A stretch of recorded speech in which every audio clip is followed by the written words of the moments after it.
Hello, I'm Paul Jenneman with Shelby County Schools, and I'd like to talk to you about keeping students in the target language in class. Our objectives are to facilitate an environment where students are not afraid to use a target language, and to identify some strategies that help students stay in the target language. These objectives will help guide us through our presentation. The actful position statement states that teachers and students should stay in the target language at least 90% of the time.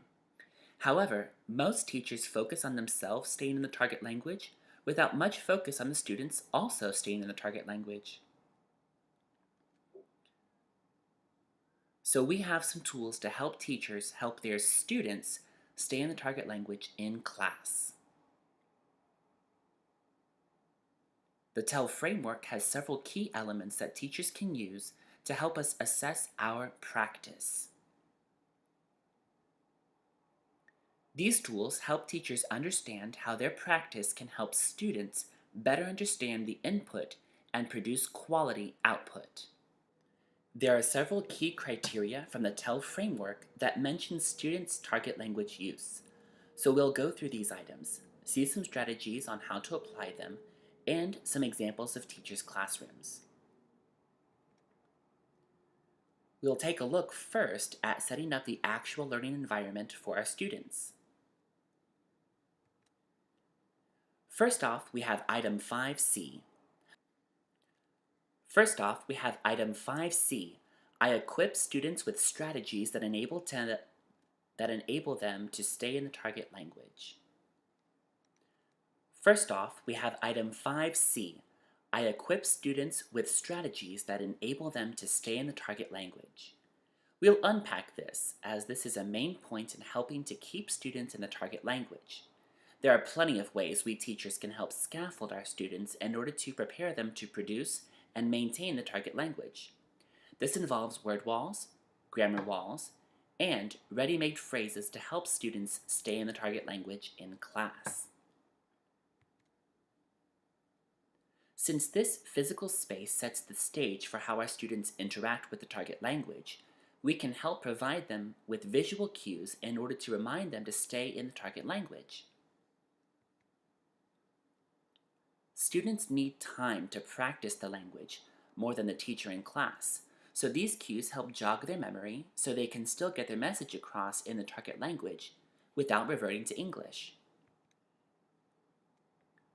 One way to have students buy into staying in the target language is to have them help you set the tone with relevant vocabulary. They may have a different idea of what they want to learn to say or talk about than what we think as the teacher. In addition to key vocabulary for a lesson, if students see a list of transition words or key phrases they can use in class, they're more likely to incorporate those in what they write or say. In my classroom, students have taken it upon themselves to set up a word of the day, and they change it every day to help them learn more words and phrases. Here, Ian is writing the word to faint in Spanish, desmayarse. Ms. Sitar, a Spanish teacher, has this poster of transition words such as when, also, for example, although, and others, so her students can have a ready reference to jog their memory in the middle of class. These connector words can help her students expand their writing and speaking skills. For my upper level students, I have a document with more of these transition words in Spanish on my website that my students can access on their laptops or even print and keep it in their notebooks that they can then use in class. Having relevant vocabulary or grammar points posted is one major way to help students stay in the target language. If they still can't find that specific word or phrase from a cue around the room, I have my students use circumlocution. I describe circumlocution as a detour around a word or phrase that might be a roadblock in their Spanish. Like they would drive around a roadblock on the road, they can find a different phrase they already know how to say in order to still get their point across.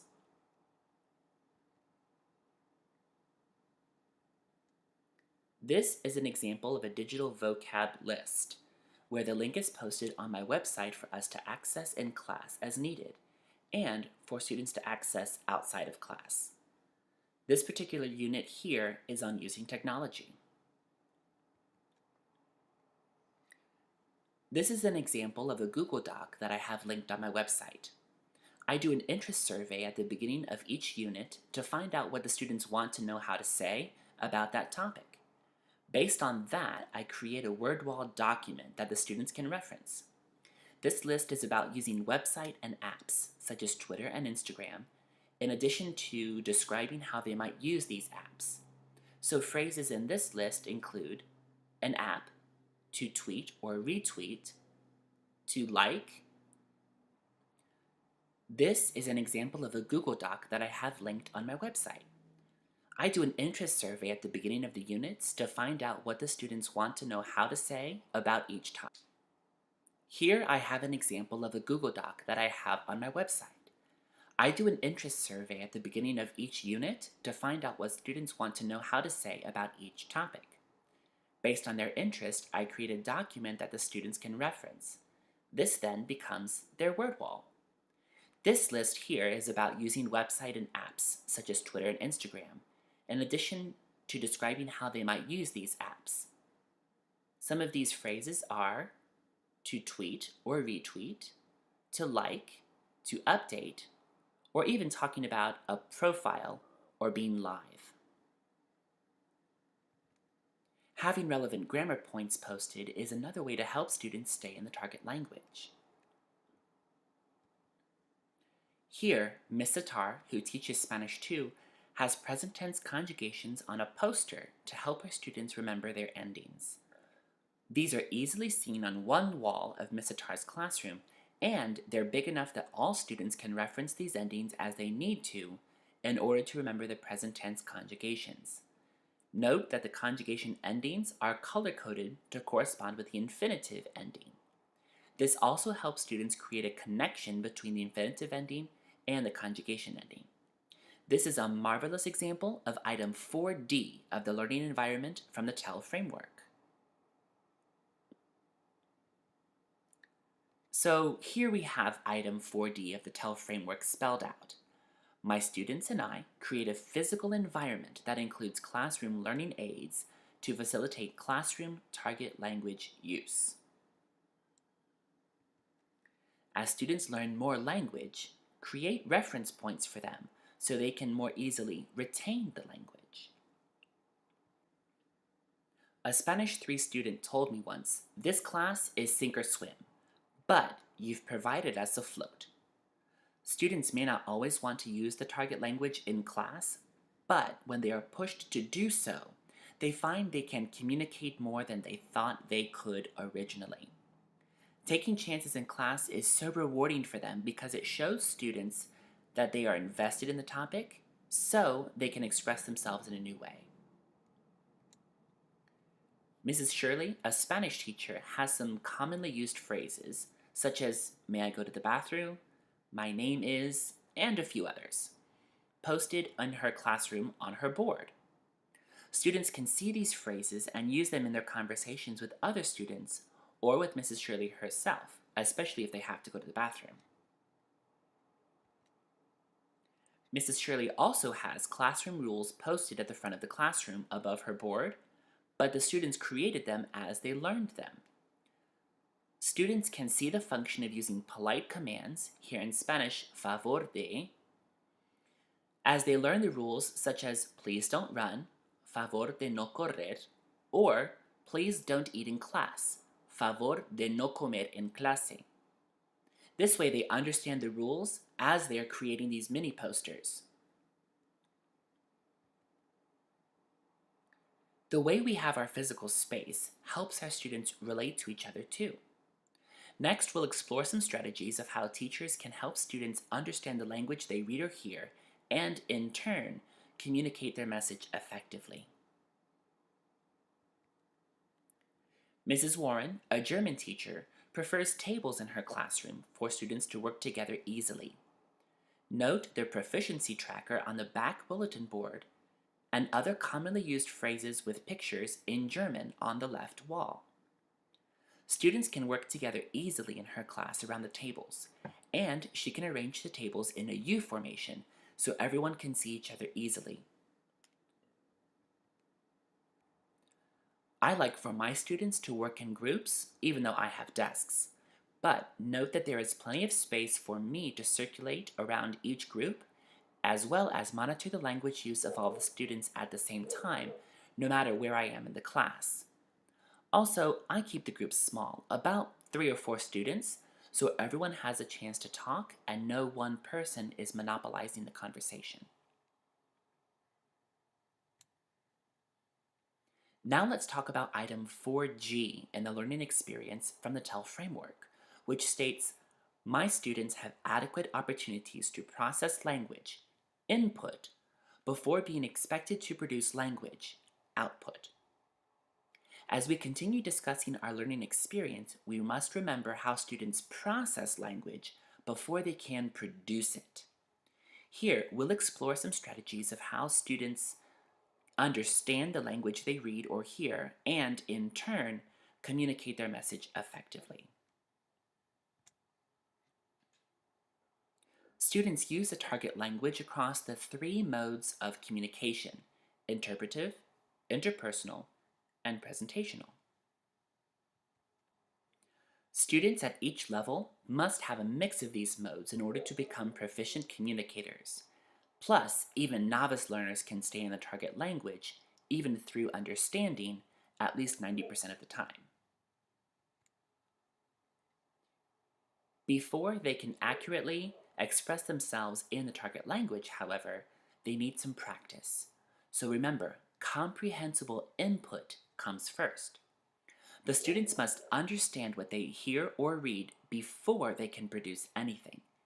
Even at the novice level, they can understand the input in the target language, but the focus, and sometimes the most tricky, is making sure every student can follow along and grasp the overall idea.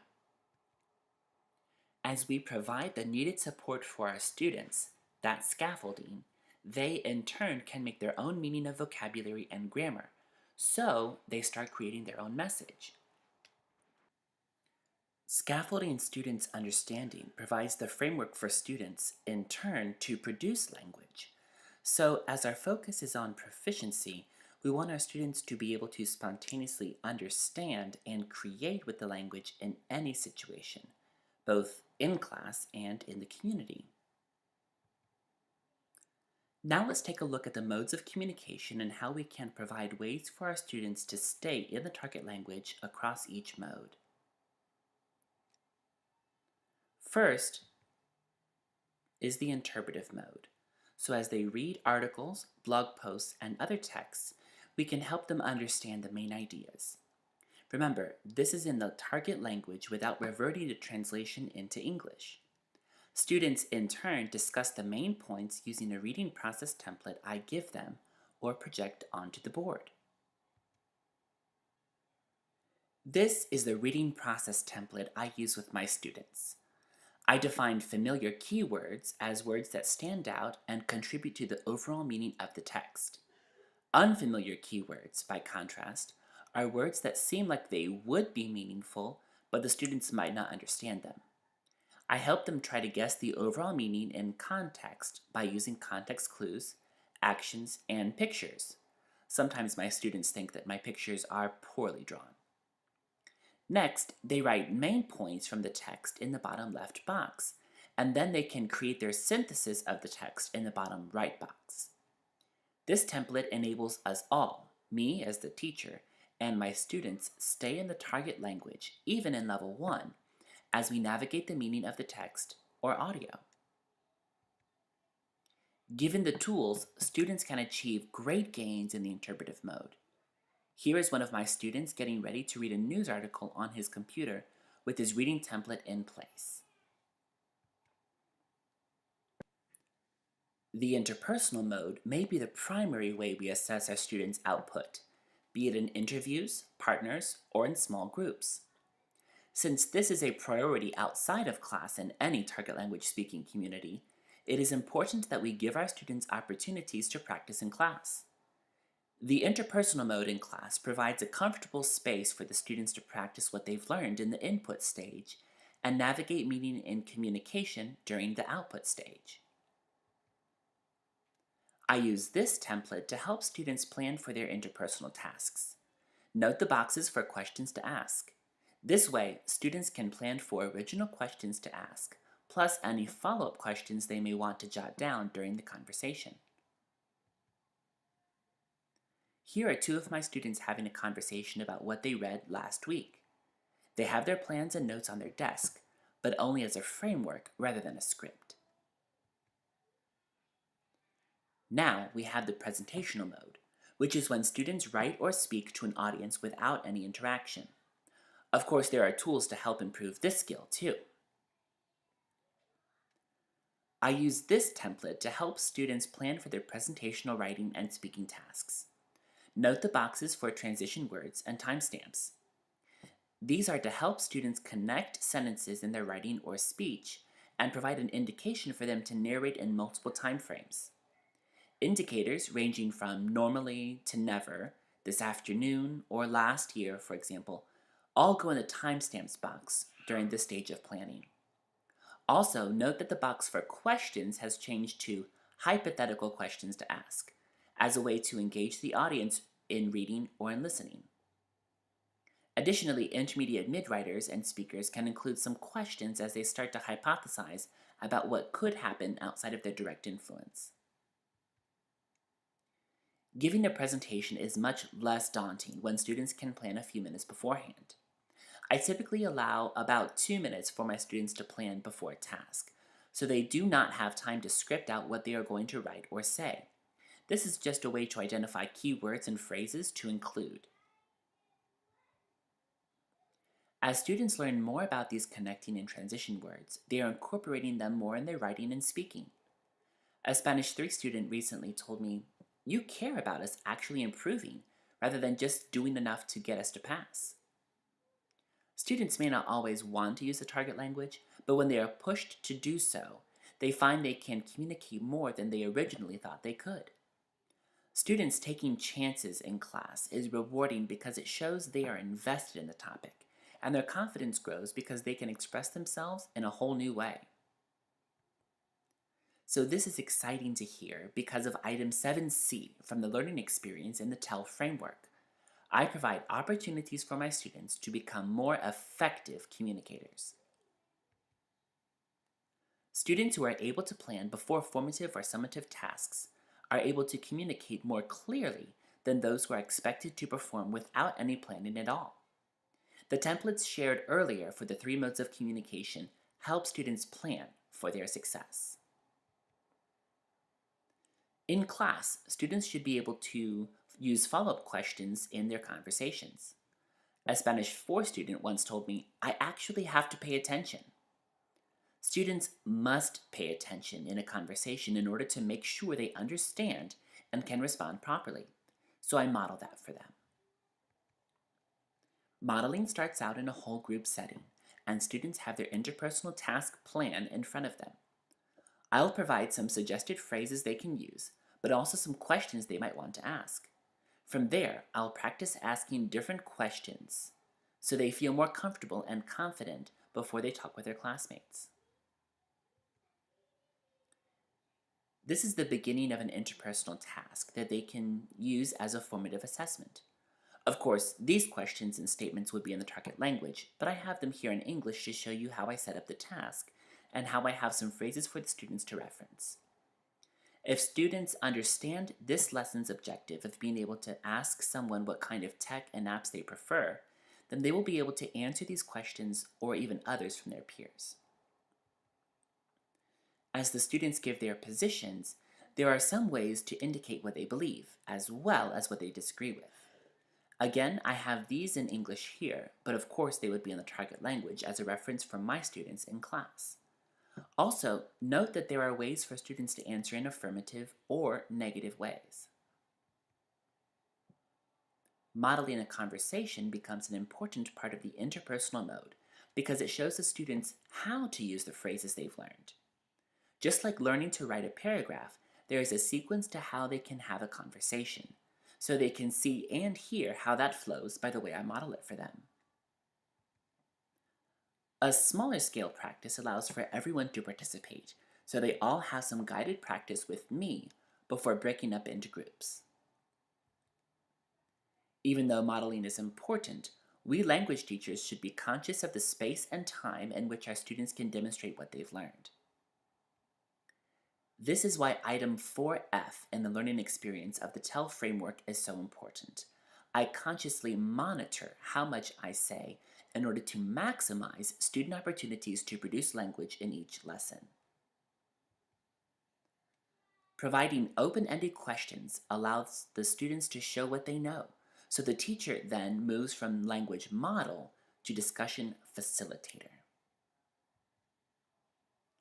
Helping our students practice in the target language gives them the opportunity to use what they've learned in a meaningful way. So then, checking for understanding becomes essential, as Helena Curtin affirms that having clear criteria helps clarify and focus expectations for both the teacher and learners. Focusing on the criteria for the students helps us teachers be able to monitor how much we say, because the focus then is on the student's output. How do we know they are meeting the goals of the task at hand? We refer back to the criteria for our task, whether it meets or even exceeds expectations. Checking for understanding along the way, then, helps us teachers monitor how much our students comprehended, even in the middle of the lesson. One way teachers can check to make sure their students are tracking with them is by having the students use language-specific cards. For example, students can hold up a card like these we use in Shelby County to show that they are comprehending the teacher's message or instructions. These examples are in English, but the students can use them in any language. Now take a moment to reflect on the learners in your class. What does your classroom say about the expected target language use? How does your role as a teacher in providing input affect how much output students produce in the target language? All of these point to the main question of, how can you equip students to stay in the target language in class? Take the self-assessment on the learning experience found at tellproject.org. After reflecting and making a plan, share what you have with others. Remember, collaboration is also a part of the TELL framework. Item 3 in collaboration states, I partner with school-based professionals to support the learning of my students. Keep the journey going as you partner with others in your school. Remember to stay focused on your students, and, of course, you can contact us with questions about how we can support you further in helping keep your students in the target language.